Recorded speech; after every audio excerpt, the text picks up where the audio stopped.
What would you say if I told you that our government has recently voted to stop feeding some of the hungry in America? Recently, Congress voted to cut the budget for SNAP, the Supplemental Nutrition Assistance Program, the program that provides what are commonly called food stamps. SNAP provides monetary assistance to households whose net incomes fall below the poverty line, enabling such households to purchase enough food for themselves. Currently, the program assists about 47 million Americans. Due to the end of extra funding from Obama's 2009 American Recovery and Reinvestment Act, SNAP already lost nearly 5% of its budget.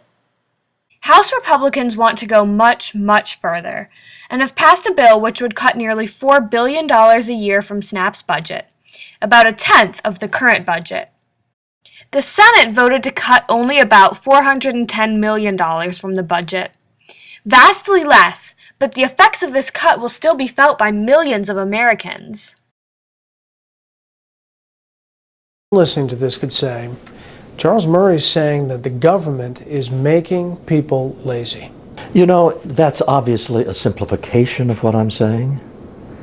But if you rephrase it slightly and say Charles Murray says that the government is systematically undermining a civic culture of independence that was a great American treasure, that's pretty accurate.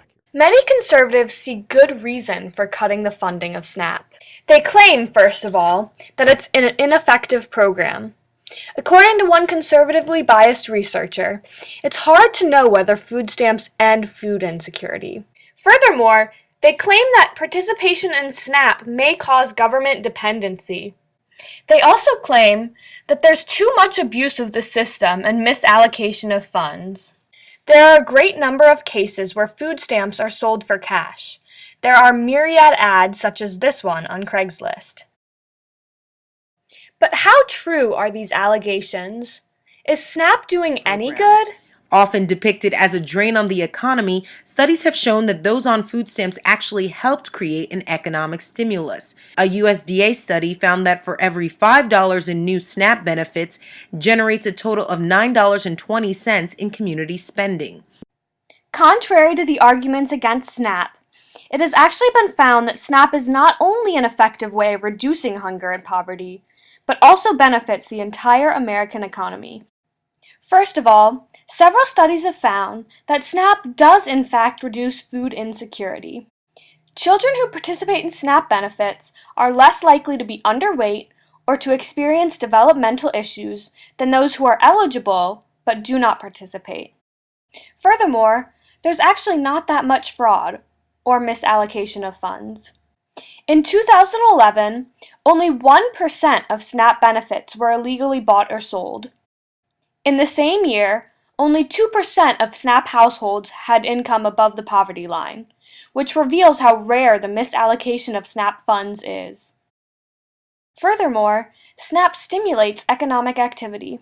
For every $1 of SNAP funds that are given, about $1.50 is generated in economic activity. But what would happen to SNAP if Republicans were to pass their cuts?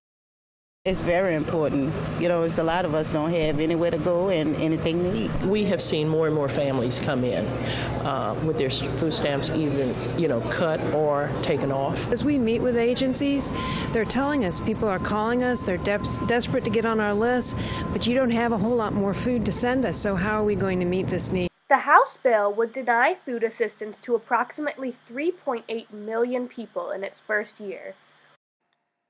The bill would make eligibility requirements to get SNAP much more stringent. It would make it much more difficult for adults without jobs to receive benefits, even in times of economic recession. More than 1 in 4 American children will be negatively impacted by these cuts.